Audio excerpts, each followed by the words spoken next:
প্রিয় ছাত্রছাত্রীরা, কেমন আছো তোমরা? আশা করি প্রত্যেকেই ভালো আছো। তোমরা পরীক্ষা দিচ্ছ, শুরু হয়ে গেছে উচ্চ মাধ্যমিক থার্ড সেমিস্টারের পরীক্ষা। আশা করি সবাই খুব ভালো পরীক্ষা দিচ্ছ। কাল বাদ পরশুই আবার ভূগোল পরীক্ষা রয়েছে। তো আমি যেহেতু ভারতের ভূগোল পোর্শনটা তোমাদের পড়িয়েছি, পুরো সিলেবাসের উপরে তোমাদের ধারণা এরকম দেওয়া হয়নি। তা আমি আজকে একটা গুরুত্বপূর্ণ ক্লাস নিয়ে এসেছি। তোমরা জানো যে এবিটিএ টেস্ট পেপার বেরিয়েছিল, আর আমার এটা নিয়াতেই ছিল যে আমি এবিটিএ টেস্ট পেপারের প্রশ্নগুলো সলভ করার চেষ্টা করে দেবো তোমাদের। অনেক দেরি হয়ে গেল, তারপরেও এই স্বল্প সময়ের মধ্যে তোমরা ছোট্ট একটা ক্লাস করে নিও, যেখানে এবিটিএর কয়েকটা গুরুত্বপূর্ণ সেট নিয়ে আমি আলোচনা করছি। পরীক্ষার আগে ধৈর্য সহকারে এই দু তিনটে সেট একটু দেখে নিলে আমার মনে হয় খুব ভালো হয়, এবং আশা করি প্রশ্নগুলো সম্পর্কে তোমাদের যে ভয় ভীতি বা জড়তা সেটা কেটে যাবে। তো শুরু করা যাক। দেখো, প্রথমে যে সেটটা রয়েছে সেখানে প্রথম প্রশ্নটা দেখো। প্রথম প্রশ্নটা বলছে যে প্যানজিয়া আসলে অবিভক্ত পৃথিবী, না পৃথিবীর সমস্ত মহাদেশীয় ভূখণ্ড, নাকি পৃথিবীর একটি মাত্র মহাসাগর, নাকি উপরের সবকটি ঠিক?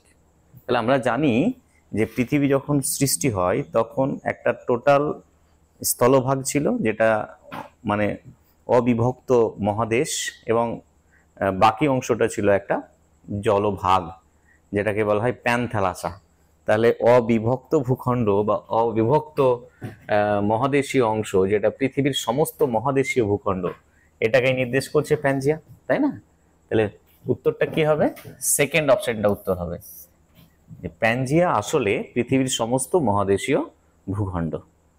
নেক্সট দেখো, এখানে বলেছে দুটো বিবৃতি এবং কারণ দিয়েছে। দেখো, বিবৃতি এবং কারণ। 2 নম্বর প্রশ্নে দেখো, ওয়েগনারের মতে ইউরোপ, এশিয়া প্রধানত উত্তর দিকে এবং 2 আমেরিকা পশ্চিম দিকে সঞ্চারিত হয়। আমরা জানি অ্যালফ্রেড ওয়েগনারকে 1912 সালে এই অ্যালফ্রেড ওয়েগনার মহীসঞ্চারণ মতবাদ এর প্রবক্তা, মানে মহীসঞ্চারণ মতবাদ সম্পর্কে বলেছিলেন। তো তিনি মহীসঞ্চারণের দুটো কারণের কথা বলেছিলেন, একটা হলো জোয়ারি শক্তি, আর একটা হলো বৈষম্যমূলক অভিকর্ষ শক্তি। তো এখানে কারণ বলছে যে ইউরোপ, এশিয়া উত্তর দিকে গিয়েছিল, আর 2 আমেরিকা পশ্চিম দিকে সঞ্চারিত হয়। এটা ঠিক। তো বিবৃতি কারণে কি বলছে? যে মহাদেশের সঞ্চারণের কারণ জোয়ারি বল এবং বৈষম্যমূলক অভিকর্ষ বল। তারপরে এখানে 4টা অপশন দিয়েছে, যে এ ও আর উভয়ই সঠিক। তাহলে আমরা এটাও সঠিক পেলাম। অ্যাকচুয়ালি এটা কি সঠিক? ওয়েগনার কি বলেছিলেন? যে ইউরোপ, এশিয়া উত্তর দিকে এবং 2 আমেরিকা পশ্চিম দিকের সঞ্চারণ ঘটেছিল। দ্বিতীয়টাতেও দেখলাম যে মহাদেশের সঞ্চারণের কারণ জোয়ারি বল এবং বৈষম্যমূলক শক্তি, যেটা আমি বললাম যে ওয়েগনার এই দুটো কারণের কথা উল্লেখ করেছিলেন। তাহলে এখানে অপশন দেখে তোমরা ইজিলি বলে দিতে পারবে যে বিবৃতি এবং কারণটার মধ্যে কোনটা সঠিক। দেখো, প্রথম অপশনে রয়েছে এ ও আর উভয়ই সঠিক, এবং আর এ এর সঠিক ব্যাখ্যা। কি বুঝতে পারছো তো? তাহলে প্রশ্ন পড়েই তোমরা উত্তর করে নিতে, প্রথম অ্যান্সারটাই কিন্তু সঠিক। এ এবং আর দুটোই সঠিক আমি বললাম, আর আরটা হলো এর সঠিক ব্যাখ্যা। বুঝতে পেরেছ? বেশ। তাহলে প্রশ্নটাকে আমরা যদি ভালো করে পড়ি তাহলে কিন্তু একদম অপশনগুলো সম্পর্কে ঠিক ভালোভাবে বুঝতে পারবো। এবার দেখো 3 নম্বর প্রশ্নটা, যে কোন বিকল্পটি টেথিস সাগরের অবশিষ্টাংশ রূপে অবস্থান করছে?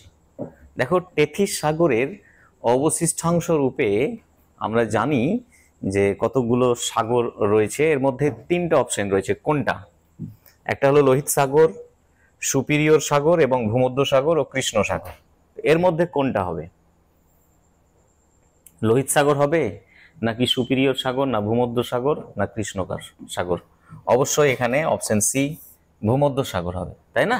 নেক্সট প্রশ্ন দেখো, নেক্সট প্রশ্নে দেখো যে এখানে বাম স্তম্ভের সঙ্গে ডান স্তম্ভ মিল করে সঠিক বিকল্পটি নির্ধারণ করো। তোমরা এরকম প্রশ্ন পেয়ে যাবে। তো এই প্রশ্নগুলোর উত্তর খুব ঠান্ডা মাথায় করতে হবে। কিভাবে? দেখো, এখানে বাম স্তম্ভে কিছু অপশন রয়েছে, ডান স্তম্ভে কিছু অপশন রয়েছে। যেখানে দেখো 1 নম্বরে রয়েছে প্রকৃত কাস্ট। তাহলে অবশ্যই বুঝতে পেরেছো যে এগুলো উদাহরণ দেওয়া আছে, কোন ধরনের কাস্ট কোথায় দেখা যায়। প্রকৃত কাস্ট মনে রাখবে, প্রকৃত কাস্ট দেখা যায় দিনারিক সিল্ড অঞ্চলে। তাহলে 1-এর সঙ্গে গেল 4। গ্লেশীয় কাস্ট, গ্লেশীয় মানে হৈমবাহিক যেটা কাস্ট আমরা সাধারণত দেখতে পাই কি মেরু অঞ্চলের কাছাকাছি। এই অপশনগুলোর মধ্যে দেখো মেরু অঞ্চলের কাছাকাছি কানাডা, উত্তর আমেরিকার যে কানাডা, তাহলে গ্লেশীয় কাস্ট কোথায় যাবে? এই কানাডা 3 নম্বরে গিয়ে চলে গেল। তারপরে নিভাল কাস্টের আগেরটা চলে এসো ট্রপিক্যাল। ট্রপিক্যাল মানে হলো ক্রান্তীয় কাস্ট, যেটা আমরা ক্রান্তীয় অঞ্চলের দেশে বাস করি। আর আমাদের দেশের একটা উদাহরণ দিয়ে দিয়ে যাবো রায়পুর, তাই না, ছত্তিশগড়ের রায়পুর। তাহলে ট্রপিক্যাল কাস্ট চলে গেল রায়পুরে। আর পড়ে থাকলো নিভাল কাস্ট, তো অবশ্যই নিভাল কাস্টটা কি ইঙ্গলবাড়া, তাই না? তাহলে অপশন কোনটা যাচ্ছে দেখো, 1-এর সঙ্গে যাচ্ছে 4, 2-এর সঙ্গে যাচ্ছে 3।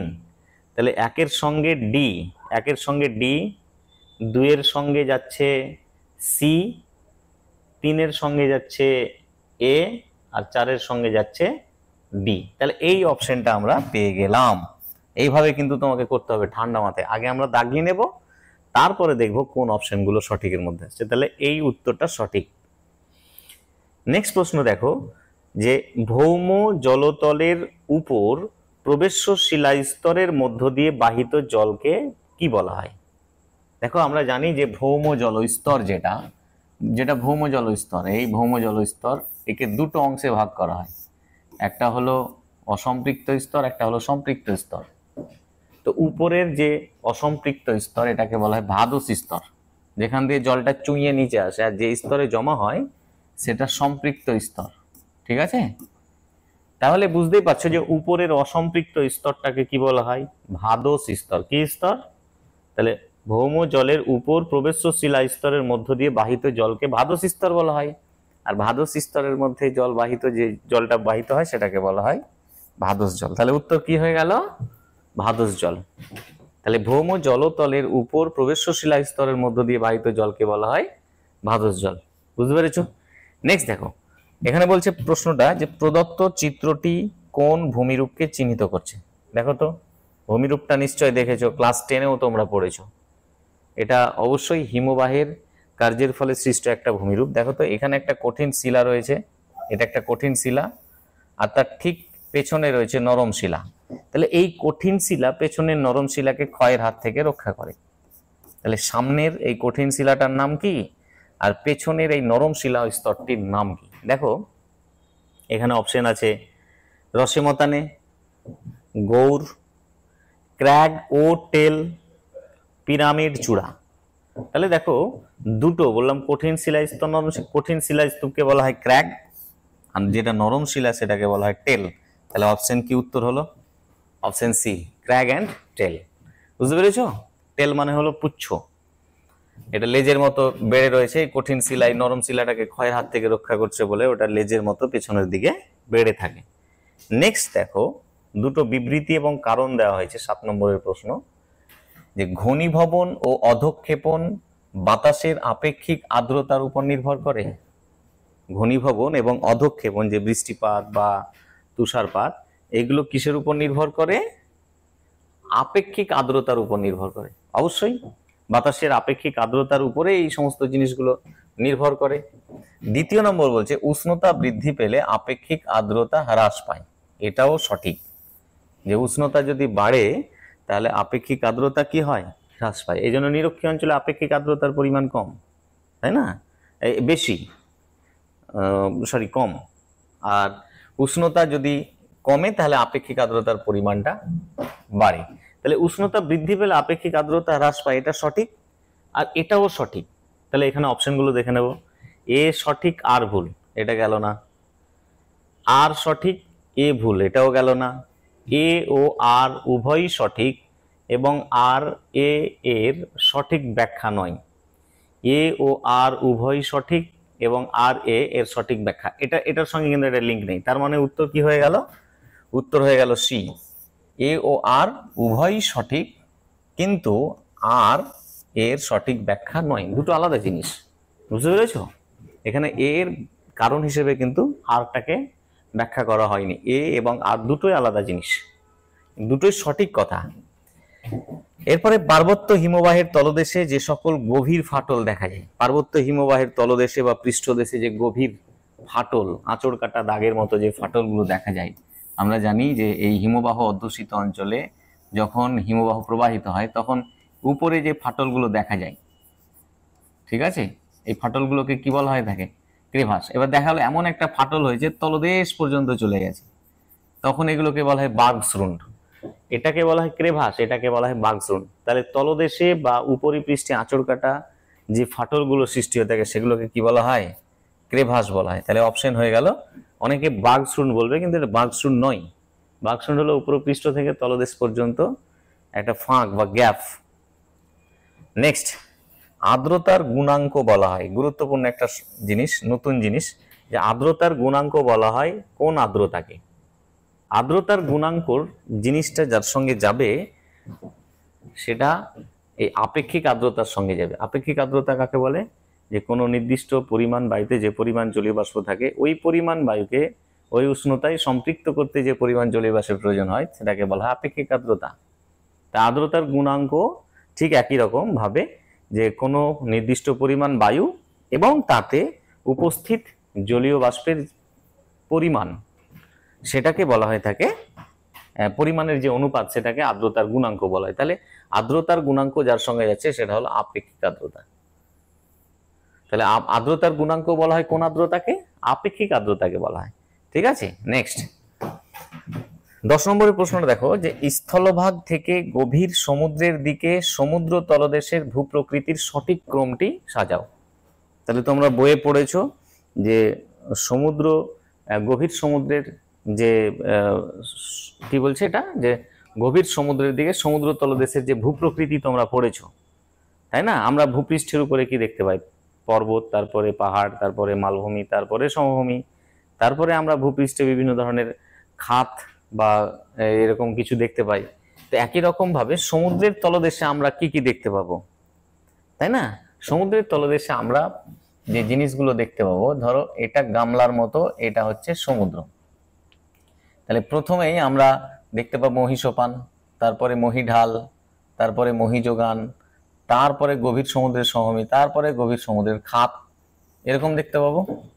তো প্রথমে কি রয়েছে? মহীসোপান। তাহলে আমরা মহীসোপানকে নিলাম। তারপরে হলো মহীডাল, মহীসোপানের পরে মহীঢাল, তারপরে মহীযোগান, তারপরে গভীর সমুদ্রের সমভূমি। তাহলে কার সঙ্গে মিলছে বলো তো? মহীসোপানের পরে মহীযোগান যাবে না, মহীসোপানের পরে মহীঢাল, মহীযোগান, এই যে এই অপশনটা বি।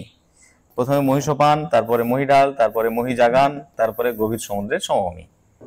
তাহলে স্থলভাগ থেকে আমরা যদি গভীর সমুদ্রের দিকে যাই তাহলে যে ভূপ্রাকৃতিক যে ফিচার্সগুলো আমরা দেখতে পাবো, প্রথমে দেখতে পাবো মহীসোপান, তারপরে মহীঢাল, তারপরে মহীযোগান, তারপরে গভীর সমুদ্রের সমভূমি, আর তারপরে আমরা আবার গভীর সমুদ্রের খাত দেখতে পাবো। ওটা অপশনে নেই, তো তাহলে অপশন বি উত্তর। নেক্সট, উপক্রান্তীয় অঞ্চলে সমুদ্র জলে লবণতার পরিমাণ বেশি হওয়ার কারণ কি?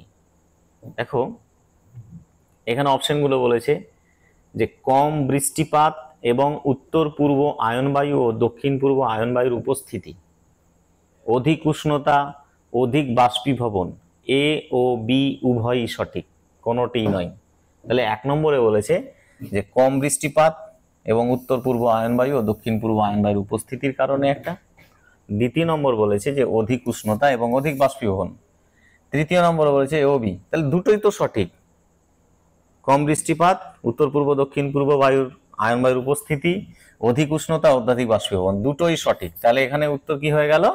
এ ও বি উভয়ই সঠিক। নেক্সট দেখো, নেক্সট প্রশ্ন দেখো, দক্ষিণ আফ্রিকার আটলান্টিক মহাসাগর উপকূল অঞ্চলে সবথেকে বেশি পরিমাণে পাওয়া যায় যে খনিজটি। তাহলে 12 নম্বর প্রশ্নে দেখো যে দক্ষিণ আফ্রিকার আটলান্টিক মহাসাগরের উপকূল অঞ্চলে কোন খনিজটি সবচেয়ে বেশি পাওয়া যায়? দেখো আমরা মূল্যবান খনিজ কিন্তু আফ্রিকার এই আটলান্টিক মহাসাগর উপকূল থেকে, সবচেয়ে মূল্যবান খনিজটির নাম হলো হীরা। তাহলে কোন খনিজটি পাওয়া যায়? হীরা। এরপর চলে এসো তিমি মাছ। আমরা জানি যে তিমি মাছ অনেক বড়, তিমি মাছের প্রধান খাদ্য দেখো, তিমি মাছের প্রধান খাদ্য কি? মাছেদের প্রধান খাদ্য কি? আমরা জানি মাছেদের প্রধান খাদ্য হলো প্ল্যাঙ্কটন, কিন্তু এখানে স্পেশালি একটা মাছের কথা বলা হয়েছে, তিমি মাছ। দেখো তিমি মাছের প্রধান খাদ্য কিন্তু হলো ক্রিল। আমরা জানি যে এই মাছটা কিন্তু এক ধরনের চিংড়ি মাছ, তাই না? এটা তিমি মাছের কিন্তু প্রধান খাদ্য ক্রিল। এরপর চলে এসো পুষ্টি স্তর সম্পর্কে, 14 নম্বর প্রশ্ন। 13 নম্বর তো হয়ে গেল, 14 নম্বর, পুষ্টি স্তর সম্পর্কে কোন বিষয়টি সঠিক নয়? আমরা জানি যে বাস্তুতন্ত্রের একটা গুরুত্বপূর্ণ জিনিস রয়েছে, যেটা হলো ট্রপিক লেভেল। এখানে কোনটি সঠিক নয়? সকল বাস্তুতন্ত্রের খাদ্য শৃঙ্খলে কতকগুলো পুষ্টি স্তর থাকে? হ্যাঁ থাকে তো, সকল বাস্তুতন্ত্রের খাদ্য শৃঙ্খলে কতকগুলো পুষ্টি স্তর থাকে, এটা সঠিক। পুষ্টি স্তর হলো খাদ্য শৃঙ্খলের সঙ্গে সম্পর্কিত পুষ্টির ক্রমপর্যায় অনুযায়ী প্রতিটি স্তর। অবশ্যই কোনো খাদ্য শৃঙ্খলে একাধিক পুষ্টি স্তর বর্তমান থাকে, থাকতেই পারে। কোনো পুষ্টি স্তরে উৎপাদক স্তর থেকে ঊর্ধ্বে পুষ্টির পরিমাণ ক্রমশ বৃদ্ধি পায়, এটা কিন্তু ঠিক নয় যে পুষ্টি স্তরে উৎপাদক থেকে উপরের দিকে পুষ্টির পরিমাণ কমে না বরং বাড়ে, তাই না? সরি, বাড়ে না বরং কমে যায়, তাই না? সব থেকে উৎপাদকের মধ্যে পুষ্টির পরিমাণটা সবচেয়ে বেশি থাকে, যত উপরে উঠবে স্তরের দিকে যাবে তত পরিমাণটা কমবে, তাহলে এটা ভুল। তাহলে ডি অপশনটা কিন্তু ভুল, বুঝতে পেরেছো? আচ্ছা নেক্সট দেখো, তাহলে এ বি সি হচ্ছে সঠিক আর ডি হচ্ছে ভুল। এখানে অপশনগুলো হয়তো ছুটে গেছে, হ্যাঁ যাই হোক। এরপর দেখো 15 নম্বরের প্রশ্নটা দেখো, যে প্রদত্ত জিজ্ঞাসা চিহ্নিত স্থানে সঠিক বিকল্পটি নির্বাচন করো। প্রথমে কি রয়েছে? ব্যাকটেরিয়া, তারপরে জিজ্ঞাসা চিহ্ন, তারপরে জিজ্ঞাসা চিহ্ন বড় মাছ। তাহলে এখান থেকে আমরা অপশনগুলো নিয়ে নেব যে কোন অপশনটা সঠিক। ব্যাকটেরিয়ার পরে ছোট মাছ, দেখো এখানে একটু দেখো, বড় মাছ কি রয়েছে? বড় মাছ, তো বড় মাছ কাকে খায়? ছোট মাছ। তাহলে আমি এখানে ছোট মাছ বসিয়ে দিলাম, তাই না? তাহলে দেখো ছোট মাছ কোথায় আছে? বড় মাছের পরে ছোট মাছ আছে, এরকম দেখো তো কোথায় আছে? পতঙ্গের লার্ভা। আচ্ছা বড় মাছ আর ছোট মাছ, এই দেখো ছোট মাছ, বড় মাছের পরে আমরা ছোট মাছ পেলাম, তারপরে পতঙ্গের লার্ভা দিয়ে ব্যাকটেরিয়া। তাহলে ব্যাকটেরিয়া কাকে খাচ্ছে? পতঙ্গের লার্ভাকে খাচ্ছে, পতঙ্গের লার্ভাকে খাচ্ছে ছোট মাছ, ছোট মাছকে খাচ্ছে বড় মাছ। তাহলে এখানে পতঙ্গের লার্ভা হয়ে যাচ্ছে, তাই না? তাহলে কোন অপশনটা সঠিক? অপশন সি সঠিক অ্যান্সার, বুঝতে পেরেছো? নেক্সট দেখো, জনসংখ্যার ভিত্তিতে এশিয়া মহাদেশের প্রথম 3টি দেশ।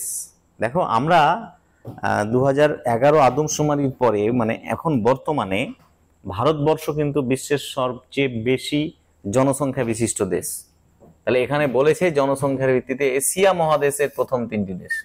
তাহলে ভারত প্রথম, চীনকে ছাপিয়ে, তাহলে চীন তো দ্বিতীয়, তাহলে তৃতীয় পজিশনে কে এসছে? আগে ইন্দোনেশিয়া ছিল, এখন পাকিস্তান।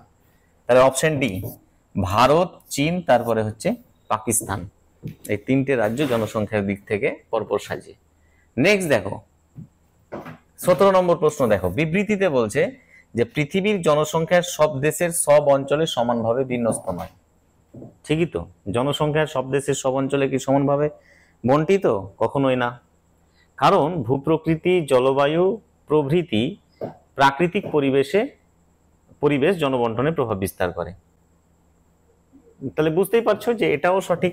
তাহলে এ ও আর উভয়ই সঠিক, এবং আর এর সঠিক ব্যাখ্যা, এই অপশনটা সঠিক, বুঝতে পেরেছো? আচ্ছা এবার দেখো জনসংখ্যা ঘনত্বের সূত্র। জনঘনত্বের সূত্র কি? কোনো দেশ বা অঞ্চলের মোট জনসংখ্যাকে সেই দেশ বা অঞ্চলের মোট জমির পরিমাণ দিয়ে ভাগ করলে যেটা পাওয়া যায় সেটা হলো তোমার জনঘনত্ব। তো জনঘনত্বের সূত্রটা এখানে সংক্ষেপে দেওয়া আছে, এলাকা ডিভাইডেড বাই জনসংখ্যা। না, আমি কি বললাম? কোন দেশের মোট জনসংখ্যাকে ওই দেশের মোট জমির পরিমাণ দিয়ে, তাহলে মোট জনসংখ্যাকে মোট জমির পরিমাণ, তাহলে এখানে এটা যাচ্ছে, তাই না? মোট জনসংখ্যাকে মোট জমির পরিমাণ বা এলাকার পরিমাণ দিয়ে ভাগ করলে যেটা পাওয়া যায় সেটা হলো জনঘনত্ব। তাহলে অপশন সি উত্তর, তাই না? আচ্ছা নেক্সট দেখো, কোন অঞ্চল, এই 19 নম্বর প্রশ্নটা দেখো, যে কোন অঞ্চল বা দেশের অন্ত ও বহিঃপ্রাজনের বিয়োগ ফলকে কি বলা হয়? অন্ত পরিব্রাজন মানে যে পরিমাণ জনসংখ্যা আমাদের দেশে এলো আর যে পরিমাণ জনসংখ্যা আমাদের দেশ থেকে চলে গেল, তার যে বিয়োগ ফল সেটাকে কি বলা হয়? এলো গেল ওগুলো বাদ দিয়ে যেটা পাবো সেটাই তো হলো মোট জনসংখ্যা, নিট, তাই না? একদম নিট পরিব্রাজন, ওটাকে বলা হয় নিট পরিব্রাজন। তাহলে সঠিক অ্যান্সার হয়ে গেল নিট পরিব্রাজন। নেক্সট দেখো, কোন দেশের শূন্য জনসংখ্যা বৃদ্ধি ঘটে তখনই যখন জন্মহার সমান মৃত্যুহার হয়, অন্তর্মুখী পরিব্রাজন সমান বহির্মুখী পরিব্রাজন হয়, নাকি জন্মহার মৃত্যুহার সমান এবং অন্তর্মুখী পরিব্রাজন ও বহির্মুখী পরিব্রাজন সমান হয়, নাকি মোট জনসংখ্যা সমান মোট কার্যকরী জমির পরিমাণ হয়।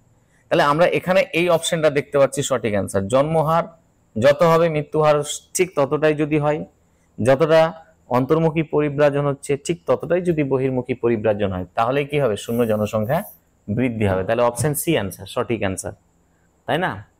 এরপর বলছে দুটি রাস্তার সমকোণে মিলিত হলে সেখানে যে আকৃতির বসতি গড়ে ওঠে। তাহলে আমরা জানি যে আকৃতি অনুসারে বসতিকে বিভিন্ন রকমের ভাগ করা হয়, এল প্যাটার্ন, টি প্যাটার্ন, ওয়াই প্যাটার্ন, ঠিক আছে? তো এখানে সমকোণ বলেছে, দেখো সমকোণ মানে লম্বালম্বি, যেটা 90 ডিগ্রি কোণ, 90 ডিগ্রি কোণটাকে বলা হয় সমকোণ। তাহলে এই একটা রাস্তা আর এই একটা রাস্তা, দুটো রাস্তা এলো, সেপটা কি হলো? কোন অক্ষর? এল না ওয়াই না জেড না এন? এল আকৃতির মতো, একদম খুবই সহজ। সমকোণে মিলিত হলে সেটাকে এল প্যাটার্নের মতো হয়ে যায়, তাই না? খুবই সহজ।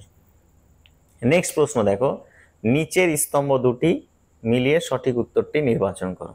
দেখো নিচের দুটো স্তম্ভ রয়েছে, বাম স্তম্ভ ডান স্তম্ভ। আমরা দেখে নেব যে কোনটার সঙ্গে কোনটা যায়। তোমরা এখানে দেখবে যে প্রথমটা দেখালো, মিলাতে পারছো না, তাহলে তোমরা আরো যে অপশনগুলো আছে সেগুলো দেখবে, দেখে মেলানোর চেষ্টা করবে। দেখো রৈখিক বসতি কোথায়?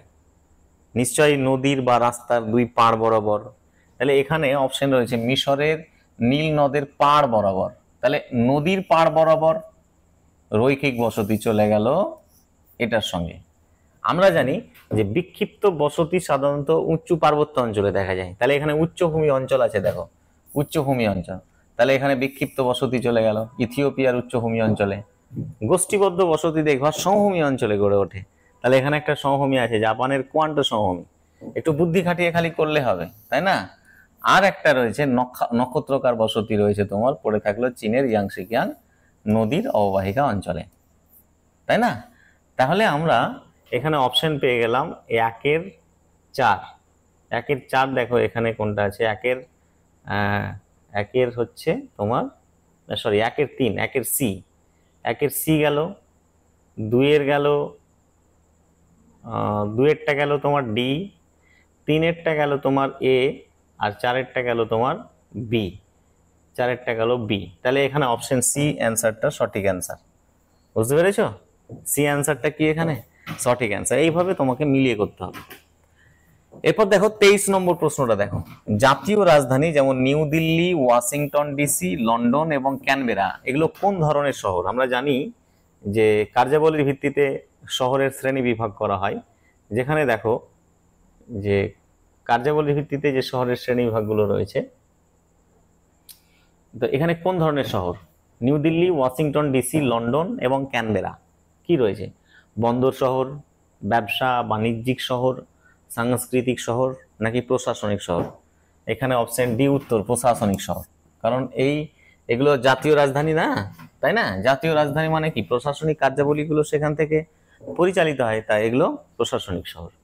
নেক্সট 24 নম্বর প্রশ্নটি দেখো, যে নিম্নলিখিত যে সমস্যাটি পৌর বসতির সঙ্গে সম্পর্কযুক্ত নয়, পৌর বসতির সঙ্গে অর্থাৎ শহর বসতির সঙ্গে কোন সম্পর্কটি, কোন যেটি সম্পর্ক মানে কোন সমস্যাটি সম্পর্কযুক্ত নয়? জীবনযাত্রার উচ্চমান, এটা কি এই সমস্যাটা পৌর বসতির সঙ্গে সম্পর্কযুক্ত? জীবনযাত্রার উচ্চমান, যানজট, বায়ু দূষণ, দুর্বল পরিবহন ব্যবস্থা, এগুলো সবই কিন্তু যাচ্ছে, কিন্তু দুর্বল পরিবহন ব্যবস্থা দুর্বল থাকে, অতি উন্নত মানের পরিবহন ব্যবস্থা থাকে পৌর বসতিতে। তাহলে এটা সম্পর্কযুক্ত নয়, তাহলে অপশন সঠিক অ্যান্সার হয়ে গেল ডি।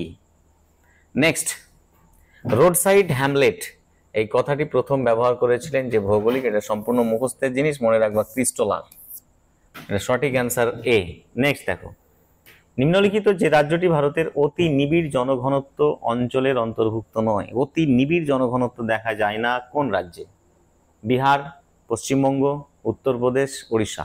দেখো বিহারেও দেখা যায়, পশ্চিমবঙ্গেও দেখা যায়, উত্তরপ্রদেশে দেখা যায়, শুধুমাত্র ওড়িশা এখানে কিন্তু অতি নিবিড় জনঘনত্ব দেখা যায় না। তাহলে সঠিক অঞ্চল কি হলো? Option D.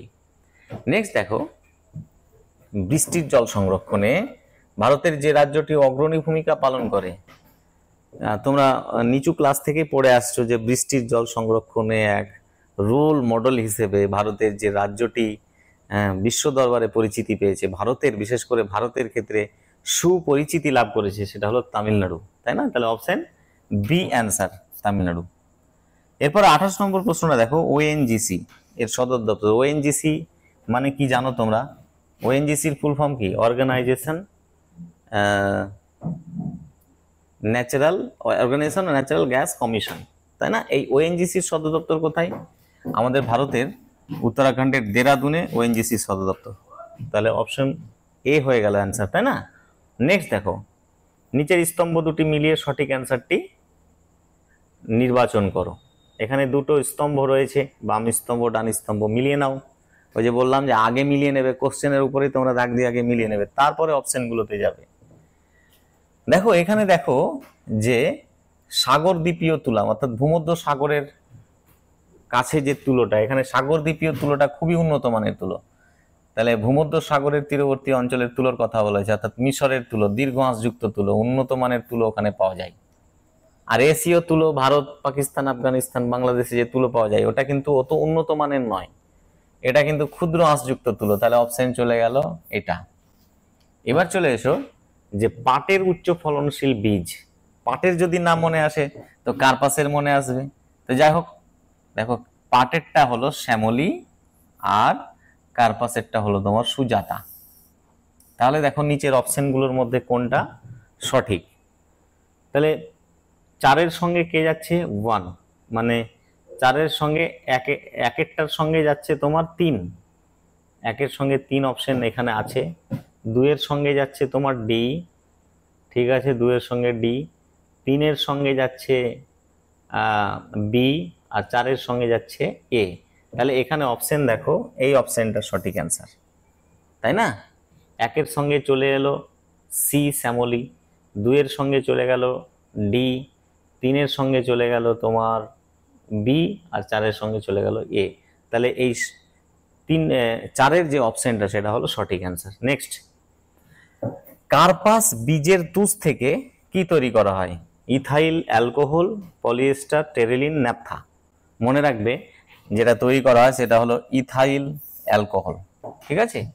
এরপর চলে এসো সবুজ বিপ্লবের জনক।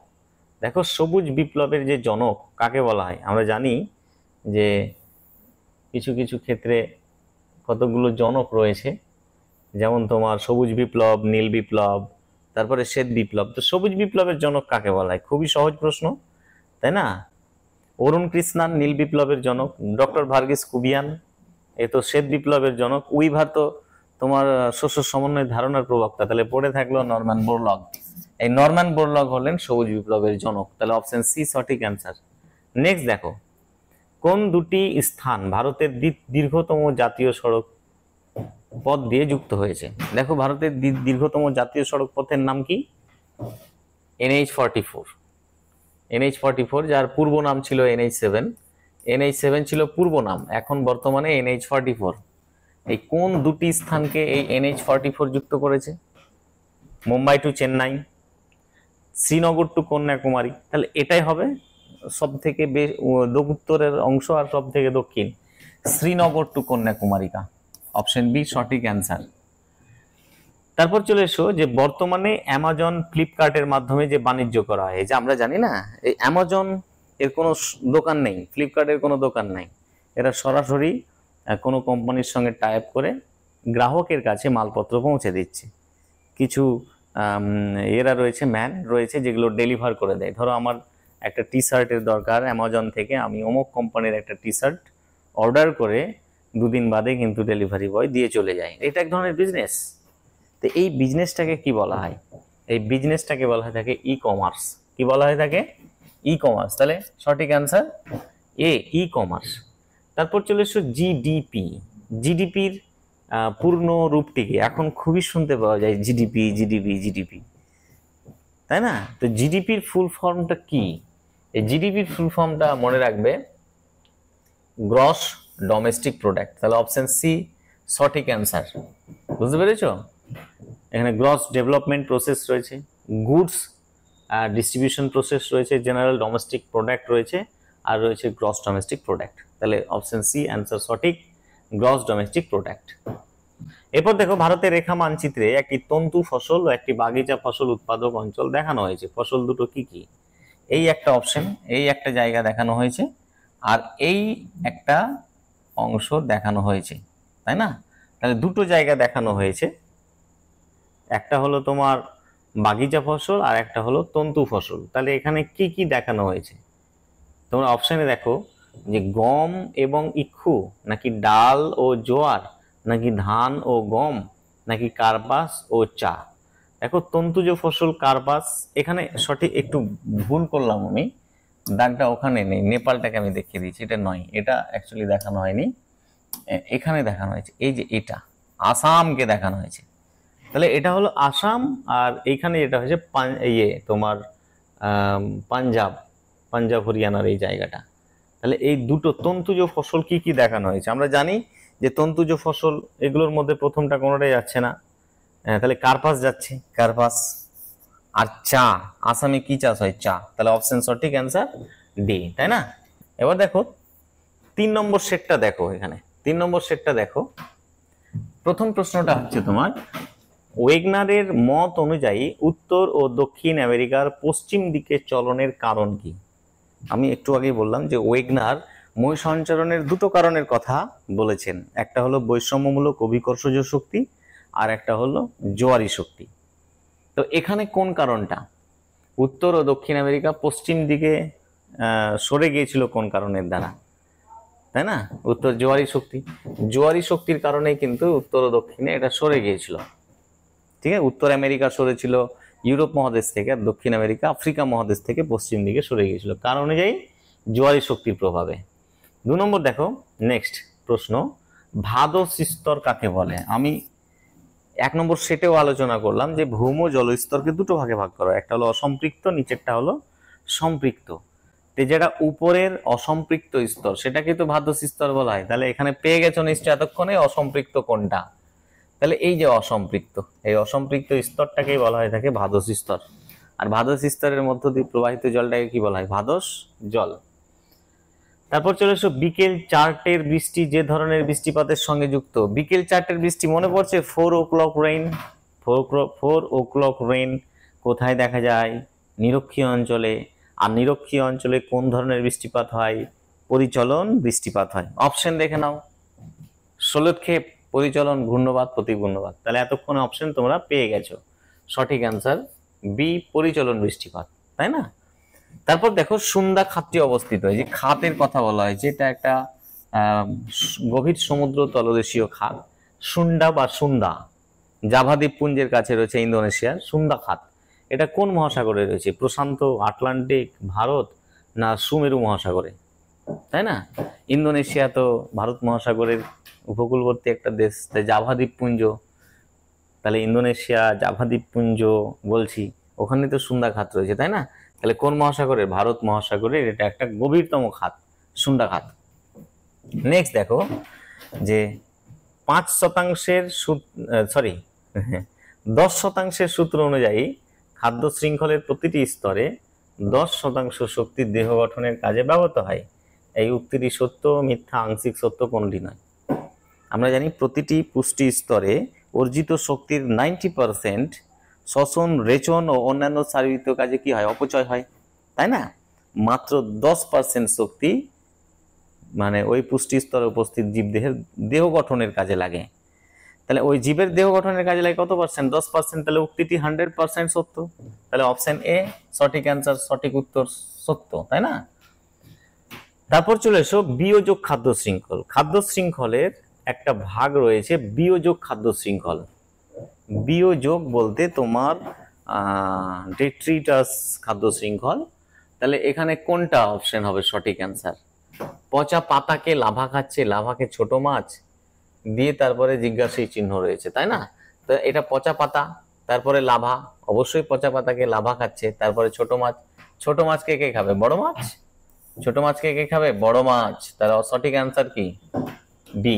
কারণ ছত্রাক তো আর ছোট মাছকে খাবে না, হরিণ তো আর খেতে আসবে না জলে ডুবে।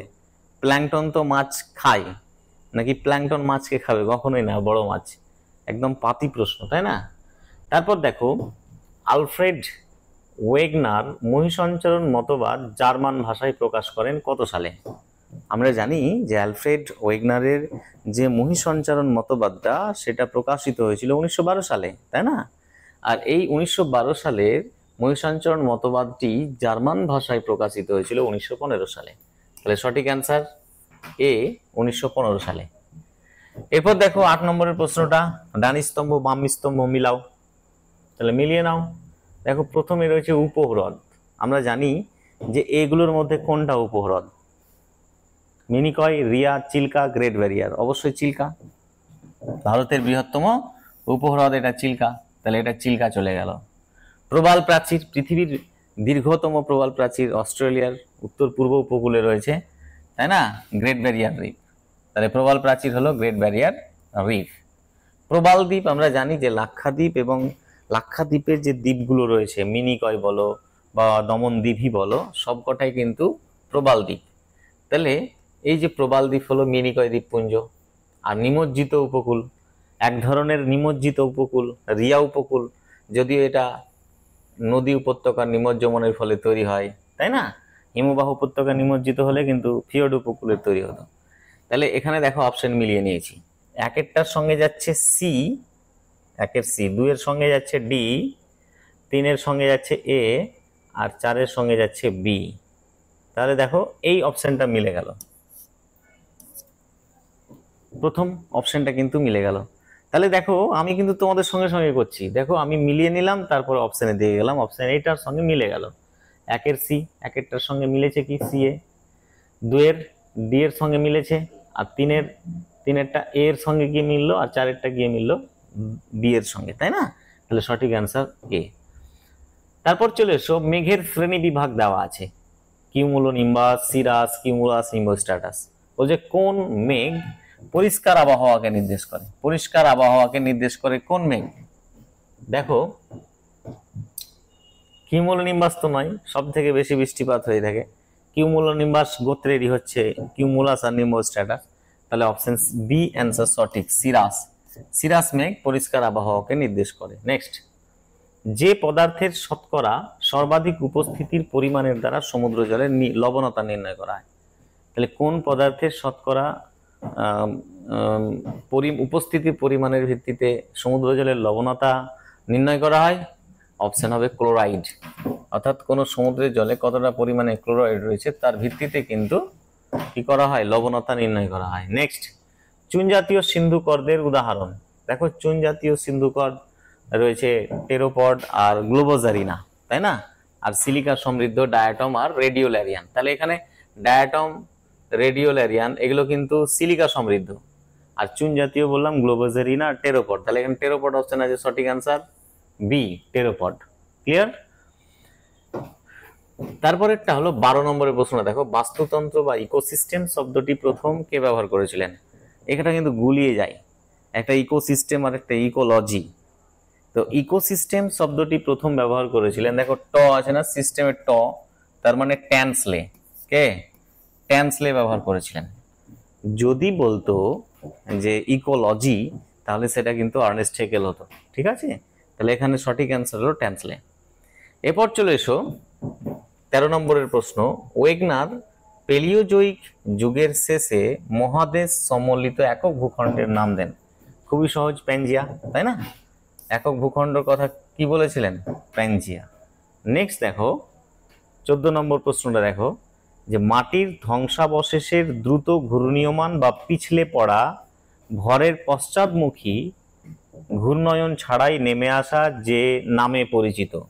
এটা একটা গুরুত্বপূর্ণ প্রশ্ন, যে মাটির ধ্বংসাবশেষের দ্রুত ঘূর্ণীয়মান বা পিছলে পড়া ভরের পশ্চাৎমুখী ঘূর্ণায়ন ছাড়াই নেমে আসা যে নামে পরিচিত। এটা একটা তোমার কি বলে যে এটা ধ্বংসাবশেষ পাতন যেটাকে বলা হচ্ছে, সেটাই উত্তর হবে। এক প্রকারের ধস, এটার অ্যাকচুয়ালি ধস বলা হয় এটাকে, বোঝা গেল? তাহলে সঠিক অ্যান্সার হলো ধ্বংসাবশেষের পাতন। এরপরে দেখো 15 নম্বর প্রশ্নটা, সেটা হলো যে 3-এর 4 ভাগ মেঘে ঢাকা আকাশের চিহ্নটি হলো। দেখো ওয়েদার ম্যাপ যদি আমরা দেখি, ওয়েদার ম্যাপে এরকম কতটা পরিমাণে মেঘাচ্ছন্নতা রয়েছে তার জন্য সিম্বল ইউজ করা হয়। অ্যাকচুয়ালি মেঘাচ্ছন্নতা পরিমাপের এককের নাম হলো অক্টা, তাই না? তো এরকম সিম্বল ইউজ করা হয়ে থাকে। যদি দেখো যেরকম গোল পূর্ণ আবৃত, তাহলে সম্পূর্ণ মেঘাচ্ছন্নটাকে নির্দেশ করে। তো এখানে কত বলেছে? 3-এর 4, তাহলে 3-এর 4 কোনটা যাবে? 3-এর 4 ডি। এখানে দেখো এটাকে যদি আমরা মানে ভাগ করি এরকম ভাবে, 4টা ভাগে ভাগ করলাম, তাহলে দেখো 3 ভাগই কিন্তু মেঘ আবৃত, আর 1 ভাগ, মানে 4 ভাগের মধ্যে 3 ভাগই কিন্তু মেঘ আবৃত, 1 ভাগটা উন্মুক্ত। তাহলে এখানে 4 ভাগের মধ্যে 3 ভাগই কিন্তু মেঘাচ্ছন্ন, তাই না? 1 ভাগ উন্মুক্ত, এটা তাহলে 3-এর 4 ভাগ অপশন। এরপর চলে এসো মানবীয় ভূগোলের পার্ট বি এ 16 নম্বরের প্রশ্ন, যে কোন দেশের অর্থনৈতিক উন্নয়নের জন্য সর্বাধিক গুরুত্বপূর্ণ কি? কোন দেশের অর্থনৈতিক উন্নতির জন্য কি দরকার সবচেয়ে বেশি? মানুষ জমি অনুপাত, জনঘনত্ব, কাম্য জনসংখ্যা, জন অভিক্ষেপ। খুব সিম্পল জিনিস, যে তোমার ফ্যামিলির উন্নতি হবে কি, তোমার যা আয় তার সাপেক্ষে তোমার বাড়িতে যে ফ্যামিলির সদস্য তাদের খাওয়া পড়াতে যাতে কোনো রকমের অসুবিধা না হয়, তবে তো ফ্যামিলির গ্রোথ হবে, তাই না? তো সেই রকমই কোনো দেশের অর্থনৈতিক উন্নয়নের জন্য যেটা দরকার সেটা হলো তোমার কাম্য জনসংখ্যা। তাহলে অপশন সি সঠিক অ্যান্সার, কাম্য জনসংখ্যা। নেক্সট দেখো যে পরিব্রাজন সংক্রান্ত সূত্রগুলি সর্বপ্রথম কে দিয়েছিলেন? এই প্রশ্নটা মনে রাখবে, এটা মনে রাখার প্রশ্ন। সেটা হলো র্যাভেনস্টাইন। র্যাভেনস্টাইন সর্বপ্রথম এই পরিব্রাজন সংক্রান্ত সূত্রগুলির ধারণা দিয়েছিলেন। নেক্সট, উৎপাদনশীল জনসংখ্যা বলা হয় যে বয়স গোষ্ঠীর জনসংখ্যাকে। তাহলে কোন বয়স গোষ্ঠীর জনসংখ্যাকে উৎপাদনশীল জনসংখ্যা বলা হয়ে থাকে? তাহলে উৎপাদনশীল 5 থেকে 16 না, এরা তো উৎপাদনশীল নয়। 60 বছরের বেশি হলেও এরাও নয়। 0 থেকে 4 বছর এরা তো নয়। তার মানে 20 থেকে 29 বছর বয়সী যে সমস্ত লোকগুলো রয়েছে তারা হলো উৎপাদনশীল জনসংখ্যার মধ্যে পড়ে। নেক্সট, জনঘনত্বের সূত্র একবার পেয়েছো। জনঘনত্বের সূত্রটা একবার পেলে যে কোনো দেশের মোট জনসংখ্যাকে সেই দেশের মোট জমির পরিমাণ বা জমির এলাকা দিয়ে ভাগ করলে কিন্তু আমরা ওটা পেয়ে যাব। তাহলে এখানে সঠিক অ্যান্সার সি, মোট জনসংখ্যাকে মোট জমি বা মোট এলাকা দিয়ে ভাগ করলে যেটা পাবো সেটাই হলো জনঘনত্বের সূত্র বা জনসংখ্যার ঘনত্বের সূত্র। নেক্সট দেখো 20 নম্বর প্রশ্ন, যে কোন মহাদেশে জনসংখ্যা বৃদ্ধির হার সবচেয়ে বেশি? জনসংখ্যা বৃদ্ধির হার সবচেয়ে বেশি, আমরা জানি যে জনসংখ্যা সবচেয়ে বেশি এশিয়াতে, কিন্তু জনসংখ্যা বৃদ্ধির হার সবচেয়ে বেশি হলো আফ্রিকাতে। তাহলে কোন দেশে আফ্রিকাতে সবচেয়ে জনসংখ্যা বৃদ্ধির হার সবচেয়ে বেশি, তাই না? তারপর রাজস্ব গ্রাম বলতে কাকে বোঝানো হয়? ব্লককে, মৌজাকে, মহকুমাকে না জেলাকে? অবশ্যই মৌজাকে। এটা ক্ষুদ্রতম প্রশাসনিক একক, এটা হলো ক্ষুদ্রতম প্রশাসনিক একক, তাই না?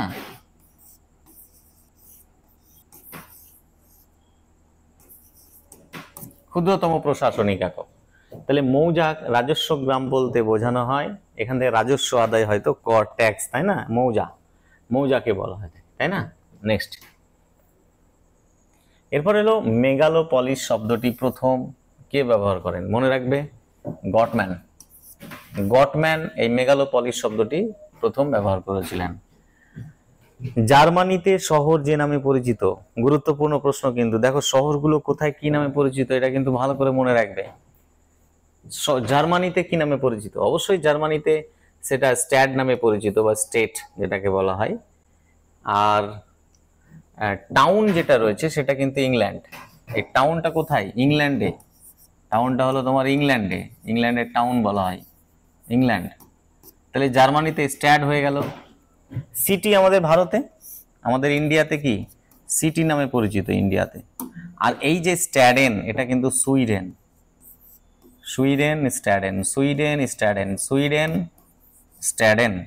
এই সুইডেনে কিন্তু স্টেডেন নামে পরিচিত।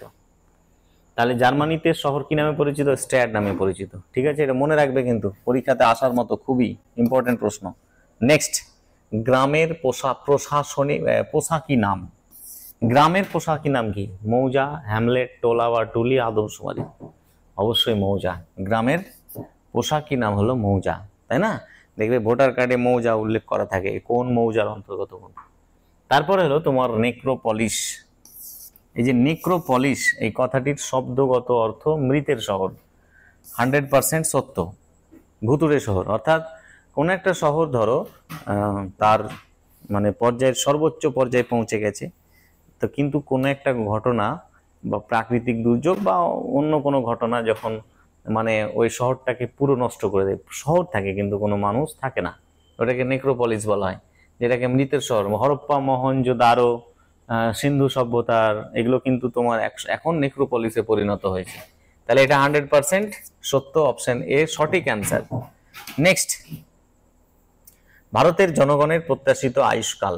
দেখো আমাদের ভারতবর্ষের মানুষ মোটামুটি বাঁচে কতদিন যাবত? গড়ে তো 60 বছর, আমরা জানি, ক্লাসেও পড়েছো যে গড় আয়ু 60 বছর, কিন্তু অ্যাকিউরেটটা হলো 68.89 বছর, 68.89 বছর, তাই না? তারপর ভারত যে শ্রেণীর পর্যায়ে অর্থাৎ জনসংখ্যা সংক্রান্ত যে মডেল, জনবিবর্তন যে মডেল, এই মডেলের কোন পর্যায়ের মধ্যে পড়ছে? তৃতীয় পর্যায়ের মধ্যে পড়ছে ভারত, তাই না?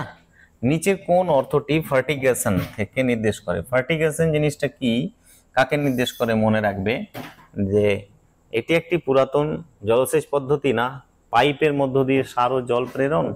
এর সঠিক অ্যান্সার বি, পাইপের মধ্য দিয়ে সার এবং জল প্রেরণকে বলা হয়ে থাকে ফার্টিগেশন। নেক্সট, ভারতের দীর্ঘতম সেচ খাল। আমরা জানি যে ভারতের দীর্ঘতম সেচ খাল তোমার ইন্দিরা গান্ধী খাল। ইন্দিরা গান্ধী খাল হলো ভারতের দীর্ঘতম সেচ খাল, সঠিক অ্যান্সার সি। ভারতের ওটেক, এই যে ওটেক মানে হলো তোমার ওশান থার্মাল এনার্জি কনভার্সন, যেটা ওটেক অর্থাৎ সমুদ্র জলের উষ্ণতার পার্থক্যকে কাজে লাগিয়ে বিদ্যুৎ উৎপাদনটাকে বলা হয় ওটেক। তো এরকম ওটেক কোথায় অবস্থিত রয়েছে? কন্যাকুমারী, গান্ধীনগর, মুম্বাই, কলকাতায়। দেখো ওটেক রয়েছে কন্যাকুমারীতে, তামিলনাড়ুর কন্যাকুমারিকাতে ওটেক রয়েছে। এরপর স্তম্ভ মিলাও, স্তম্ভ মিলিয়ে সঠিক অ্যান্সারটি দেখো। লোহা, লোহা জানি ম্যাগনেটাইট, হেমাটাইট, লিমোনাইট, সিডেরাইট। তাহলে সিডেরাইট এখানে আছে, লোহাতে চলে গেল সিডেরাইট, তাই না? তারপরে তোমার অভ্র বায়োটাইটে চলে গেল। আমরা জানি যে অ্যালুমিনিয়াম বক্সাইটের দিকে যাবে, আর তামা হলো তোমার চ্যালকো পাইরাইট। তাহলে সঠিকটা মিলিয়ে নাও। এ এর সঙ্গে যাবে 4, এ এর সঙ্গে 4, বি এর সঙ্গে যাবে 3, সি এর সঙ্গে যাবে 1, আর ডি এর সঙ্গে যাবে 2। তাহলে সঠিক অ্যান্সার আমরা এ এরটাই পেয়ে গেলাম, তাই না? সঠিক অ্যান্সার এ পেয়ে গেলাম। শ্বেত কয়লা কাকে বলা হয়? কোন শক্তিকে শ্বেত কয়লা বলা হয়? সাদা কয়লা বলা হয়ে থাকে জলবিদ্যুৎ শক্তিকে। কাকে বলা হয়? অপশন বি সঠিক অ্যান্সার, জলবিদ্যুৎ শক্তিকে সাদা কয়লা বলা হয়ে থাকে। নেক্সট, ভারতের দীর্ঘতম জাতীয় সড়ক কোনটা? NH44। আমরা জানি ভারতের দীর্ঘতম জাতীয় সড়ক NH44, কিন্তু এখানে NH44 অপশন নেই। আমি একটু আগেও বললাম যে NH44 এর পূর্ব নাম হলো NH7, তাহলে এটা কি সঠিক অ্যান্সার? NH7। তবে মনে রাখবে যে বর্তমানে ভারতের ব্যস্ততম জাতীয় সড়কের নাম হলো NH19, যার পূর্ব নাম ছিল কিন্তু NH2, ওটা ব্যস্ততম, ঠিক আছে? নেক্সট, ভারতীয় টি বোর্ড। আমরা জানি টি বোর্ড বললেই ক্যালকাটা টি বোর্ডের কথা আছে, তাই না? তাহলে ভারতের টি বোর্ড কোথায় অবস্থিত? কলকাতায়। নেক্সট, ভারতের প্রতিযোগ ক্ষমতার সূচক। এটা IMD, যেটা তোমার ওয়ার্ল্ড কম্পিটিটিভ যেটাকে বলা হয় থাকে, মানে প্রতিযোগিতামূলক এতে সূচক। ভারত সাধারণত 41তম রয়েছে গোটা বিশ্বের। সূচকটা হলো 5.33। এই গেল 2 নম্বর সেট। আর একটা সেট নিয়ে আমি আলোচনা করব যে প্রাকৃতিক ভূগোল থেকে কি কি রয়েছে। কার্বনিফেরাস যুগে দক্ষিণ মেরুর অবস্থান কোথায় ছিল? দেখো প্রথম চ্যাপ্টারের এটা প্রশ্ন যে দক্ষিণ মেরুর অবস্থান ছিল 85 ডিগ্রি দক্ষিণে। এখন তো 90 ডিগ্রি দক্ষিণ, তাই না? দক্ষিণ মেরু আগে ছিল 85 ডিগ্রি দক্ষিণে। তারপর 2 নম্বর প্রশ্ন দেখো, বিবৃতি 1-এ বলছে মহাদেশগুলির নিরক্ষরেখার দিকে সঞ্চারণের জন্য ওয়েগনার বৈষম্যমূলক অভিকর্ষ শক্তিকে দায়ী করেন। নিরক্ষরেখার দিকে, হ্যাঁ, অবশ্যই বৈষম্যমূলক শক্তিকে দায়ী করেছিলেন। দ্বিতীয় বিবৃতিতে বলছে যে মহাদেশগুলির পশ্চিম দিকে সরণের জন্য জোয়ারি শক্তিকে দায়ী করেন, এটাও ঠিক। তৃতীয় বিবৃতি বলছে ব্রাজিল অন্তরীপ এবং আফ্রিকার পূর্ব উপকূলের সঙ্গে জোড়া লাগার চিত্র, তাই না, পাওয়া যায়। ব্রাজিল অন্তরীপ এবং আফ্রিকার পূর্ব উপকূলের সঙ্গে জোড়া লাগার চিত্র দেখা যায়। আফ্রিকার পূর্ব উপকূল আর যে ব্রাজিল, এটা কিন্তু জোড়া লাগার চিত্র দেখ, তিনটেই সত্য, তাই না, তিনটে সত্য, সবকটি সত্য, এ বি সি, অর্থাৎ বিবৃতি 1, 2 এবং 3 সবকটাই কিন্তু সত্য, কোনোটাই মিথ্যে নয়। পুঞ্জিত ক্ষয়ের জন্য দায়ী প্রধান শক্তি। পুঞ্জিত ক্ষয় আমরা জানি যে আবহবিকার চ্যাপ্টারে পুঞ্জিত ক্ষয় রয়েছে। পুঞ্জিত ক্ষয়ে যে শক্তিটা প্রধান দায়ী সেটা হলো তোমার অভিকর্ষ বল, অর্থাৎ কোনো প্রাকৃতিক শক্তির সাহায্য ছাড়াই শুধুমাত্র ভূমির ঢাল বরাবর, এই যে পেনটাকে আমি যদি এরকম ছেড়ে দিই তাহলে কি গড়ে যাবে, তাই না, তো একে নদী বা হিমবাহ বা বায়ু নিয়ে গেল না, ভূমির ঢাল বরাবর অভিকর্ষের টানে উপর থেকে নিচে নেমে আসে যদি কোনো তাহলে সেটাকে বলা হয় থাকে পুঞ্জিত ক্ষয়। তাহলে প্রধান শক্তি কি, অভিকর্ষ বল। হিমবাহের ক্ষয়কার্যের ফলে গঠিত ভূমিরূপের কোন দলটি সঠিক? ক্ষয়কার্যের ফলে সার্ক, রসেমতানে, ক্র্যাগ, টেল, এসকার। এসকার, তাহলে এসকার চলে এলো, এটা কিন্তু ক্ষয়ের ফলে নয়, সঞ্চয়ের ফলে, এটা হবে না। সার্ক, পিরামিড চূড়া, ঝুলন্ত উপত্যকা, কেম, কেম চলে এলো, এটা হবে না সঞ্চয় কার্যের ফলে। ভার্ব, এটা হবে না, এটা সঞ্চয় কার্যের ফলে। ড্রামলিন, ড্রামলিনও সঞ্চয়। ফিয়র্ড, গ্রাবরেখা, গ্রাবরেখা সঞ্চয়, হবে না।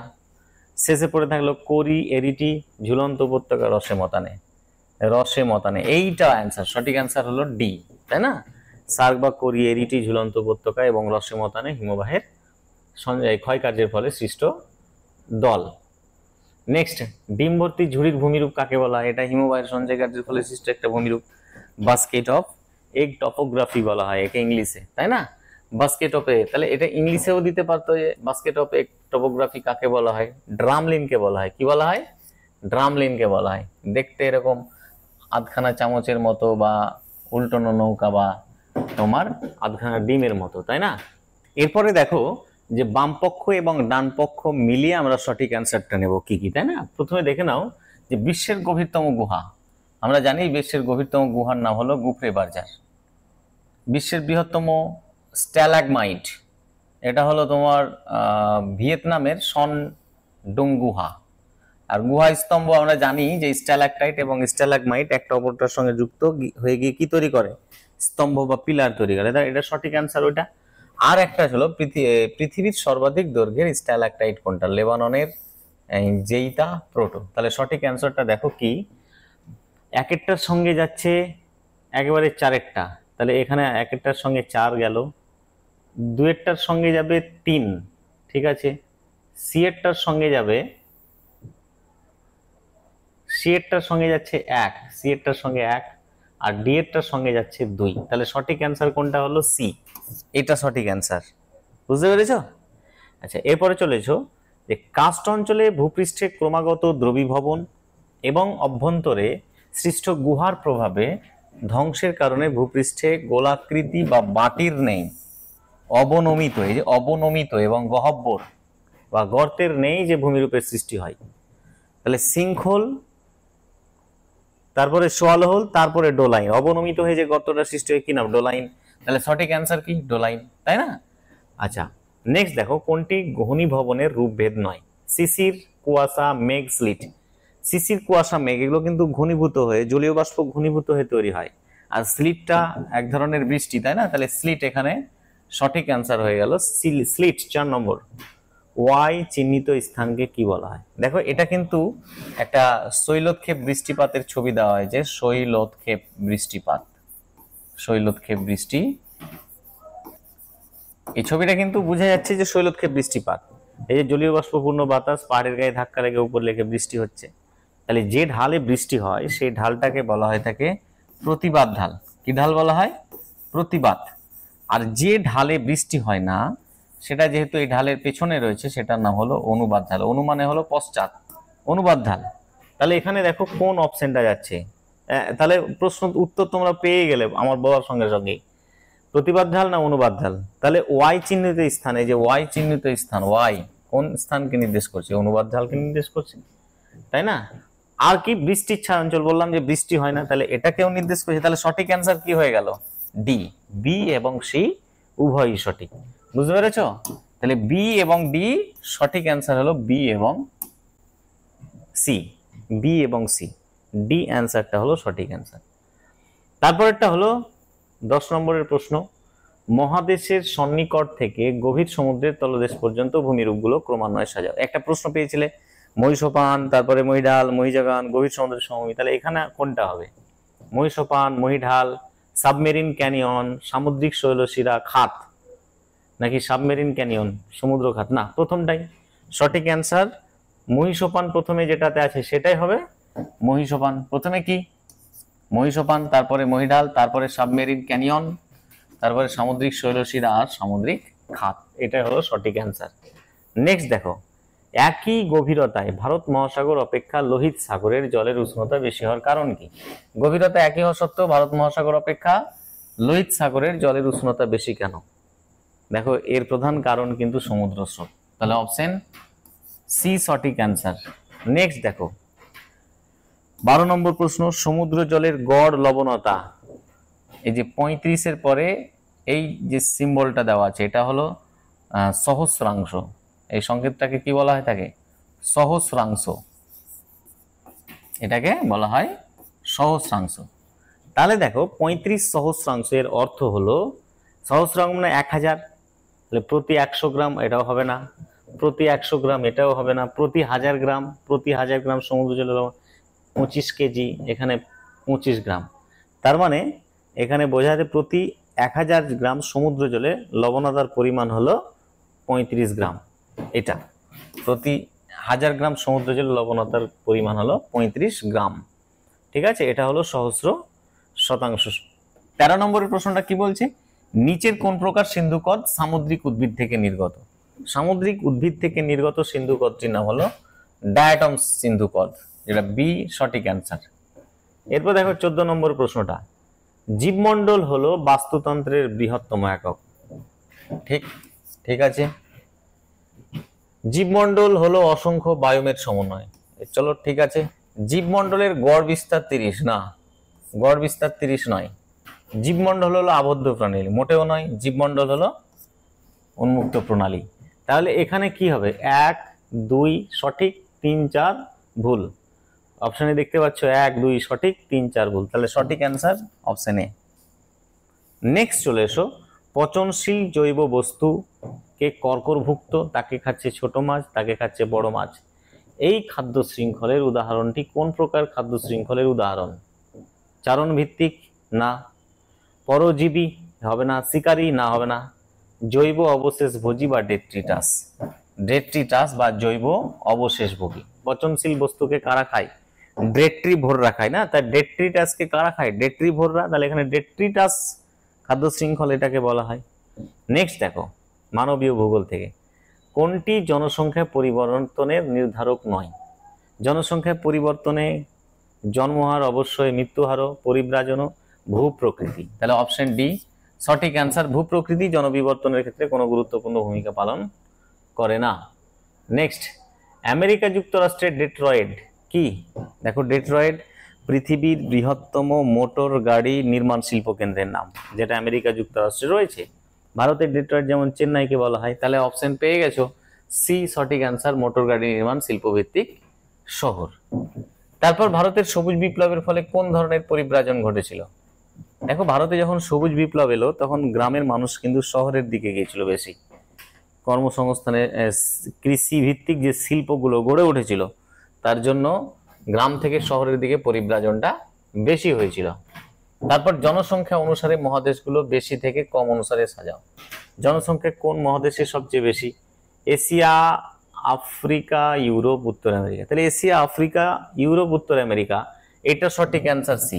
এশিয়া, আফ্রিকা, ইউরোপ, উত্তর আমেরিকা, তাই না? নেক্সট দেখো, নির্দেশনা দেওয়া আছে। নিচে এই প্রশ্নের দুটি বিবৃতি দেওয়া আছে, যার একটি দাবি হিসেবে এ এবং অপরটি কারণ আর হিসেবে দেওয়া আছে। দুটি বিবৃতির পরিপ্রেক্ষিতে কোন বিকল্পটি সঠিক? দাবি বলছে যে হিমালয়ের পাদদেশে তরাই অঞ্চলে বসতির ঘন সন্নিবেশ দ্বারা গোষ্ঠীবদ্ধ বসতি গড়ে উঠেছে। চলো ঠিক আছে। কারণ বলছে উত্তর গোলার্ধের দক্ষিণমুখী ঢালে অধিক সূর্যকিরণ এবং বৃষ্টিপাতের পরিমাণ মতো হওয়ার কারণে দক্ষিণ ঢালের বসতি সহজে গড়ে ওঠে। উত্তর গোলার্ধের দক্ষিণমুখী ঢালে অধিক সূর্যকিরণ এবং বৃষ্টিপাত পরিমাণ মতো হওয়ার কারণে দক্ষিণ ঢালে বসতি সহজে গড়ে ওঠে। এটাও ঠিক। চলো ঠিক আছে, দুটোই ঠিক। তাহলে শুধুমাত্র এ সঠিক, শুধুমাত্র এরটা বলছে এ সঠিক, শুধুমাত্র আর সঠিক। এ ও আর দুটোই সঠিক এবং আর হলো এর সঠিক ব্যাখ্যা নয়। এ ও আর দুটোই সঠিক। তাহলে অপশন দেখো, এটার সঙ্গে এটার কোনো লিঙ্কই নেই, তাহলে অপশন সি সঠিক অ্যান্সার। এ ও আর দুটোই সঠিক, কিন্তু আর হলো এর সঠিক ব্যাখ্যা নয়, এটা ঠিক। ওটা আলাদা কথা বলা হয়েছে, হিমালয়ের পাদদেশের কথা বলা হয়েছে, এটা উত্তর গোলার্ধের দক্ষিণমুখী ঢালের কথা বলা হয়েছে, তাই না? তারপর চলে এসো যে কর্মধারার ভিত্তিতে 4টি গ্রাম যথাক্রমে পশুপালন ভিত্তিক, বনভূমি ভিত্তিক, মৎস্য আহরণ ভিত্তিক, ক্ষুদ্র কুটির শিল্প ভিত্তিক গ্রামের উল্লেখ করা হলো। প্রদত্ত উদাহরণ থেকে উল্লিখিত গ্রামগুলির সঠিক ক্রম নির্বাচন করো। দেখো পশুপালন কোথায় হয়ে থাকে? পশুপালন ভিত্তিক গ্রাম অ্যাকচুয়ালি তৃণভূমি অঞ্চলগুলোতে পশুপালন হবে, তাই না? তাহলে প্রেইরি পম্পাস স্টেপ ডাউনস, এটা চলে গেল তোমার, এটা অপশন চলে গেল তোমার, এই 4টা চলে গেল প্রথমে, তাই না? প্রথমে আমি 4 করে দিলাম, প্রথমে 4 হয়ে গেল। তারপর দেখো বনভূমি ভিত্তিক, বনভূমি ভিত্তিক কোনটা? পশ্চিমবঙ্গের ফুলিয়া, শান্তিপুর, কৃষ্ণনগর না? পূর্ব মেদিনীপুরের জেলা জুনপুট না? সবুজ গ্রাম যেমন নরওয়ে, সুইডেন, ফিনল্যান্ড। তাহলে পরের নম্বর হয়ে গেল 3, এটা কিন্তু তোমার বনভূমি ভিত্তিক, তাই না? তারপর বলছে মৎস্য আহরণ ভিত্তিক, আমরা জানি মৎস্য আহরণ রয়েছে শঙ্করপুরে, তাই না? আমাদের পশ্চিমবঙ্গের পূর্ব মেদিনীপুর জেলার জুনপুট, শঙ্করপুর সন্নিহিত গ্রাম। তাহলে তারপরে হয়ে গেল 2 নম্বর। তারপরে পড়ে থাকলো ক্ষুদ্র কুটির শিল্প ভিত্তিক। কেন? পশ্চিমবঙ্গের ফুলিয়া, শান্তিপুর, কৃষ্ণনগর, বেগমপুর, এগুলো হলো তোমার ক্ষুদ্র শিল্প ভিত্তিক। তাহলে চলে এলো 1। তাহলে সঠিক পর্যায়ক্রমটা দেখো 4 3 2 1, এখানে কোনটা আছে? 4 3 2 1, সঠিক অ্যান্সার এ। এইভাবে করতে হবে, তাই না? তারপর চলে এসো স্বল্পোন্নত ও উন্নয়নশীল দেশগুলিতে ক্রমবর্ধমান জনসংখ্যার কারণে পিরামিডের আকৃতি কেমন? যেগুলো উন্নয়নশীল দেশ এবং স্বল্প উন্নত দেশ, সেখানে পিরামিডের আকৃতি হলো সমবাহু ত্রিভুজের মতো, তাই না? ঘন্টার মতো, নাশপাতির মতো, ওটা উন্নত দেশে হয়। পটলের মতো কোনো জনসংখ্যা পিরামিডের আকৃতি হয় না, তাই না? এরপর চলে এসো বিবৃতিগুলো মনোযোগ সহকারে পাঠ করো এবং সঠিক বিকল্পটি চয়ন করো। বিবৃতি বলছে যে কোনো অঞ্চলের মানুষের বন্টনগত তারতম্যের সূচক হলো জনঘনত্ব। চলো ঠিক আছে। ভারতীয় জনগণনা অনুসারে মৌজাই ক্ষুদ্রতম প্রশাসনিক একক, ঠিক আছে। বন্যা কবলিত অঞ্চলের উচ্চভূমিগুলিতে গড়ে ওঠা গোষ্ঠীবদ্ধ বসতিগুলোকে বলা হয় জলবিন্দু বসতি। এটা কিন্তু ভুল, ওটাকে শুষ্ক বিন্দু বসতি বলা হয়। চারিদিক জলে প্লাবিত হয়ে গেছে আর কোন এক জায়গায় স্থল ভূভাগ পড়ে আছে, ওটাকে বলা হয় শুষ্ক বিন্দু। আর জলবিন্দু কোনটা? মরুভূমি, যেখানে জল একটু রয়েছে, ওটাকে জলবিন্দু বসতি বলে। তাই এটা ভুল। 3 দিক থেকে আসা 3টি সড়ক পথ পরস্পরের সঙ্গে স্থূলকোণে মিলিত হলে এবং 3টি সরল রাস্তার উভয় পাশে বসতি গড়ে উঠলে ইংরেজি বর্ণমালা ডব্লু আকৃতির বসতির বিন্যাস গড়ে ওঠে, এটাও ভুল। তাহলে সূক্ষ্মকোণ এ যদি মিলিত হয় তাহলে কিন্তু 3টে যদি হয় 3টে, তাহলে কিন্তু সূক্ষ্ম কোণে মিলিত হলে ওটা ওয়াই হয়ে যাবে, তাই না? ডব্লু হবে না, ওয়াই। তাহলে এটাও ভুল আর এটাও ভুল। 1 2 সঠিক আর 3 4 মিথ্যা। কোনটার সঙ্গে মিলছে? 1 সত্য, 2 সত্য, 3 মিথ্যা, 4 মিথ্যা। তাহলে সঠিক অ্যান্সার বি। দেখে নাও ভালো করে। নিম্নলিখিত অনুচ্ছেদটি পড়ে 24 ও 25 নম্বর প্রশ্নের উত্তর দাও। ভারতে নগরায়নের প্রক্রিয়া অত্যন্ত প্রাচীন। হ্যাঁ, প্রাচীন যুগের সভ্যতায় নগরায়নের চিহ্ন বর্তমান। 2011 সালের সেন্সাস অনুসারে ভারতের শহরগুলিকে মোট 6টি শ্রেণীতে ভাগ করা হয়। সেন্সাস অনুসারে কোনো জনপদের জনসংখ্যা 5000 জনের অধিক হলে তা শহর, 1 লক্ষের অধিক জনসংখ্যা হলে সেটা হলো শহর হয়ে গেল নগর, 10 লক্ষের অধিক হয়ে গেলে সেটা হয়ে গেল মহানগর বা মিলিয়ন সিটি। 1 কোটির অধিক হয়ে গেলে সেটাকে বলা হয় মেগা সিটি। তাহলে পেয়ে গেলে 2011 সালের সেন্সাস অনুসারে ভারতের মিলিয়ন সিটির সংখ্যা হলো 53টি। মিলিয়ন সিটি মানে বুঝতে পারলে, যেটা মহানগর। মহানগর কটা? 53টা। তাহলে মহানগর হলো টোটাল 53টা। মিলিয়ন সিটিগুলির জনসংখ্যার নিরিখে ক্রমানুসারে বৃহদায়তন শহর হলো মুম্বাই, তারপরে দিল্লি, তারপরে কলকাতা। তাহলে মিলিয়ন সিটি মহানগর গুলোর জনসংখ্যার ভিত্তিতে মুম্বাই, দিল্লি, কলকাতা, এগুলো মেগা সিটি। তাহলে এগুলো কি? মেগা সিটি, তাই না? আর 1 কোটির বেশি জনসংখ্যা, মেগা সিটির জনসংখ্যা কত? 1 কোটির বেশি। এগুলো 1 কোটির বেশি জনসংখ্যা মেগা সিটিতে। তাহলে এখানে 3টে উল্লেখ আছে, মুম্বাই, দিল্লি, কলকাতা। ভারতের মোট শহরের জনসংখ্যার প্রায় 60% এর অধিক মিলিয়ন শহরগুলোতে বাস করে, অর্থাৎ মিলিয়ন সিটিতে বাস করে। এবার 24 নম্বরের প্রশ্নের অ্যান্সার দাও। পড়ে নিলে তো, সব পড়া হয়ে গেল। 24 নম্বরের প্রশ্নের অ্যান্সার দাও। যে শহরের জনসংখ্যা 10 লক্ষের অধিক, 10 লক্ষের অধিক হলে তাকে কি বলে? তা কি নামে পরিচিত? 10 লক্ষের অধিক হলে সেটাকে বলা হয় মহানগর বা মিলিয়ন সিটি। তাহলে এখানে অপশন আছে মেগা সিটি, নগর, মহানগর, পৌরপুঞ্জ। অপশন সি মহানগর। পেরে গেলে। একদম ছোট ছেলেদের মতন সিন আনসিন করেছো না, ওই টাইপের প্রশ্ন, তাই না? ভারতে মেগা সিটির সংখ্যা কয়টি 2011 আদমশুমারি অনুযায়ী? মেগা সিটি এখানে ভারতে মেগা সিটি 3টে, 2011 আদমশুমারি অনুযায়ী 3টে। কি কি? এই যে এখানে পেয়ে গেলে, মুম্বাই, দিল্লি, কলকাতা, এই 3টে হলো মেগা সিটি। এরপর চলে এসো ভারতের ভূগোল পোর্শন। 26 নম্বরের প্রশ্ন। 2011 সালের জনঘনত্ব অনুযায়ী ভারতের রাজ্যগুলিকে বেশি থেকে কম অনুযায়ী যদি সাজাই তাহলে কি পাবো? জনঘনত্ব সবচেয়ে বেশি আমরা জানি বিহারে। কোথায় সবচেয়ে বেশি? বিহার। তাহলে প্রথমে বিহার কোথায় আছে দেখে নেব। এখানে বিহার নেই, ওখানে বিহার নেই, এখানেও বিহার নেই, এখানে বিহার আছে। তার মানে সঠিক অ্যান্সার এটাই হবে, বিহার, তারপরে পশ্চিমবঙ্গ, তারপরে কেরালা, তারপরে উত্তরপ্রদেশ। অপশন সঠিক ডি, তাই না? একটু বুদ্ধি খাটিয়ে করলেই পারবে। অপারেশন ফ্লাড কিসের সঙ্গে যুক্ত? ফ্লাড, বন্যা। কিসের বন্যা? দুধের বন্যা। দুধের বন্যা কোন বিপ্লবে হয়েছিল? শ্বেত বিপ্লবে। সঠিক অ্যান্সার শ্বেত বিপ্লব। WTO, world trade organisation. WTO এর ফুল ফর্ম কি? World trade organisation. এই ওয়ার্ল্ড ট্রেড অর্গানাইজেশনের সদর দপ্তর কোথায়? জেনেভা, সুইজারল্যান্ডের জেনেভাতে। সঠিক অ্যান্সার অপশন সি। নেক্সট, ভারতে হীরক চতুর্ভুজ নির্মাণের মূল উদ্দেশ্য কি ছিল? এই যে হীরক চতুর্ভুজ, এটা সড়কপথ না রেলপথ উন্নয়ন কর্মসূচি? রেলপথ উন্নয়ন কর্মসূচি। তাহলে এখানে সারা ভারতকে রেলপথের মাধ্যমে যুক্ত করা। অপশন এ সঠিক অ্যান্সার। প্রথমে আমরা পেয়ে গেলাম যেহেতু রেল উন্নয়ন কর্মসূচি, সারা ভারতকে রেলপথের মাধ্যমে যুক্ত করা। সরি আর একটু দেখে নি। রেলপথের মাধ্যমে যুক্ত করা, ভারতের সামরিক সুরক্ষা যাতে সুরক্ষিত থাকে, সারা ভারতকে উন্নত সড়ক পথের মাধ্যমে যুক্ত করা, মেট্রোপলিটন শহরগুলিকে পণ্য ও যাত্রী পরিবহনের জন্য। এটা সঠিক অ্যান্সার, এটা নয়। ঠিক আছে, একটু মিস্টেক হয়েছে। তার মানে এখানে আমরা পাচ্ছি যে মেট্রোপলিটন যে শহর, কলকাতা, দিল্লি, মুম্বাই ও চেন্নাই, এই শহরগুলোকে উপযুক্ত, এই শহরগুলোকে তোমার কি মেট্রোপলিটন শহরগুলোকে পণ্য ও যাত্রী পরিবহনের জন্য অতি দ্রুতগামী রেলপথের দ্বারা যুক্ত করা হলো। অপশন ডি সঠিক অ্যান্সার, তাই না? 30 নম্বরের প্রশ্নটা দেখো। সারা বছর ধরে বিভিন্ন ফসলের রোপণ, বৃদ্ধি এবং ফসল কাটার পর্যায়গুলি একটি গ্রাফিক্যাল সারণী দ্বারা উপস্থাপন করা হয়।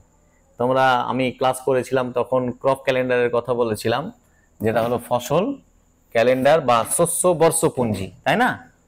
গুজরাটের লাম্বা, তামিলনাড়ুর কামুথি, উত্তরপ্রদেশের নারোরা, পশ্চিমবঙ্গের দুর্গাদুয়ানি, এই 4টি কেন্দ্র কোন কোন ধরনের বিদ্যুৎ কেন্দ্র তা সাজিয়ে লেখো। এটা একটু ডিফিকাল্ট টাইপের প্রশ্ন, দেখো একটু বুদ্ধি খাটিয়ে করতে হবে। দেখো, গুজরাটের লাম্বা আমরা জানি যে এটা একটা বায়ু বিদ্যুৎ কেন্দ্র। তাহলে বায়ু বিদ্যুৎ কেন্দ্র প্রথমে কোনটাতে আছে? এখানেও আছে, এখানেও আছে। তাহলে আমাকে এটা না হলে এটা সঠিক অ্যান্সার হবে, তাই না? তামিলনাড়ুর কামুথি, পশ্চিমবঙ্গের দুর্গাদুয়ানি। দেখো, পশ্চিমবঙ্গের দুর্গাদুয়ানি কিন্তু একটা জোয়ার ভাটা শক্তি।